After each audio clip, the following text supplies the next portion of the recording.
Nous allons commencer par comprendre les composantes de l'estime de soi, qui sont la confiance en soi, l'amour de soi et la vision de soi. Ces éléments sont étroitement liés, et leur faiblesse peut affaiblir les autres. Par conséquent, il est important de développer une estime de soi forte pour réussir. Nous verrons aussi que l'estime de soi peut varier en fonction de nos réussites ou échecs, et qu'elle dépend de nos objectifs et de notre point de vue. Enfin, je vous donnerai 5 astuces infaillibles pour augmenter votre estime de soi. Restez avec moi pour en savoir plus. Je viens de découvrir que pour atteindre l'estime de soi, je dois d'abord satisfaire mes besoins physiologiques, de sécurité et d'appartenance. L'estime de soi est la dernière étape avant la réalisation de soi, et elle est primordiale pour notre bien-être.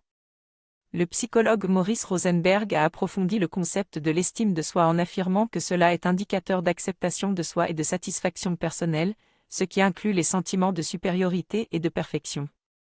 Il est également important de savoir que la culture occidentale accorde une grande importance à l'estime de soi, en valorisant les personnes ayant des postes les plus élevés. Une bonne estime de soi signifie que je suis fier de moi et de mes accomplissements, je me sens égal aux autres et capable de défendre mes points de vue et mes convictions. Je peux faire des choix facilement sans me culpabiliser et j'ai la facilité à résoudre des problèmes rapidement. Avoir une mauvaise estime de soi signifie que je me critique constamment, que je me sens inférieur aux autres, que j'ai peur de l'échec et que je suis hypersensible aux critiques. Pour augmenter mon estime de soi, je dois identifier mes pensées négatives, les éliminer et écrire mes plus grandes qualités. Je dois réciter régulièrement des affirmations positives pour reprogrammer mon subconscient. La visualisation et l'imagination sont également importantes pour atteindre mes objectifs et établir des relations avec des personnes positives. Enfin, il est essentiel d'éviter les relations négatives avec des personnes qui me font me sentir mal dans ma peau. Bonjour à tous, j'espère que vous allez bien. Aujourd'hui, je vous ai parlé de l'importance de l'estime de soi et de comment l'augmenter.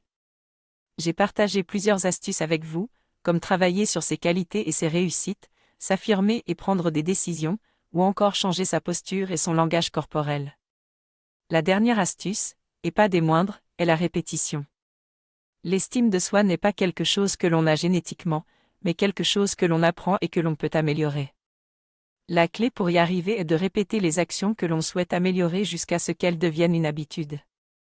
Cela peut prendre du temps, mais cela en vaut la peine. J'ai également mentionné un test de Rosenberg pour évaluer son niveau d'estime de soi,